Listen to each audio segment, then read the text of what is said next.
জীবনেই যখন বুঝতে শিখেছি হার্ডওয়ার্কের থেকে স্মার্ট ওয়ার্ক ভালো, তখন সবার আগে রান্নায় সেটাকে অ্যাপ্লাই করেছি ফাঁকিবাজি রেসিপিগুলো করে। চলুন আজকের একটা ফাঁকিবাজি রেসিপি শেয়ার করছি। এটা হচ্ছে আলুর চিলা। আলুর চিলা করার জন্য প্রথমেই দুটো বড় সাইজের আলু ভালো করে সেদ্ধ করে নিয়ে এভাবে ভালো করে ম্যাশ করে নিতে হবে, একদম মিহি করে ম্যাশ করে নেবেন।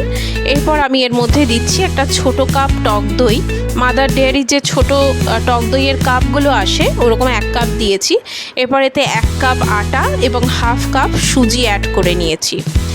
স্বাদ মতো নুন দিয়ে নিয়েছি। এরপর ড্রাই ইনগ্রিডিয়েন্টসগুলোকে একসাথে মিলিয়ে সেটাকে সাইডে রেখে দিলাম। এর মধ্যে দেওয়ার জন্য আমি পেঁয়াজ, লঙ্কা আর ধনেপাতা কুচি করে নিচ্ছি।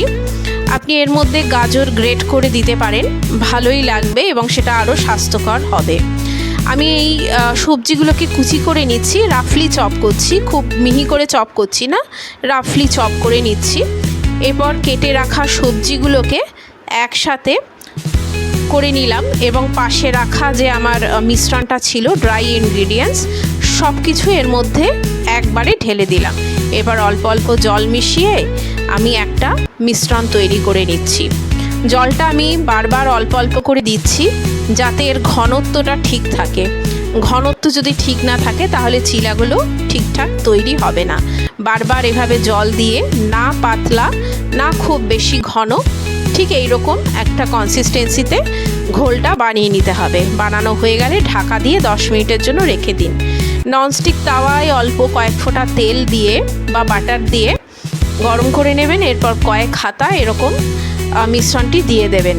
অমলেটের মতো করে এভাবে ভেজে নিতে হবে ননস্টিক তাওয়ায়।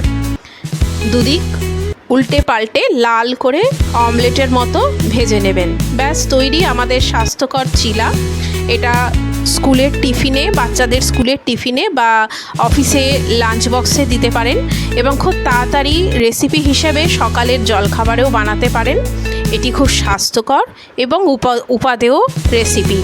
আমার রেসিপিটা যদি ভালো লেগে থাকে অবশ্যই কমেন্ট করে জানাবেন, তাহলে আমি আরও এরকম ফাঁকিবাজি রেসিপি শেয়ার করার উৎসাহ পাবো। ভিডিওটা দেখার জন্য ধন্যবাদ।